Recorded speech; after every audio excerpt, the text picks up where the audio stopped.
mọi người, hôm nay mình giới thiệu với mọi người cái trend đang hot trên Instagram Reel này nha. I Pixar đưa gương mặt hoạt hình cách đây là nhìn đáp với mọi người nha.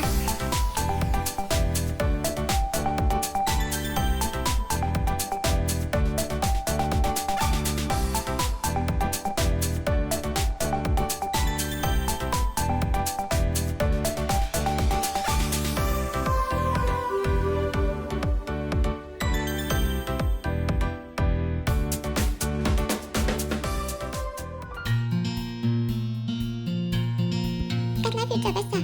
Cái filter này có trên app Snapchat đó mọi người. Mọi người lên Google Play hoặc App Store để tải về nha. Rồi ai chưa có tài khoản thì mình đăng ký nè. Theo các bước hướng dẫn rất dễ luôn.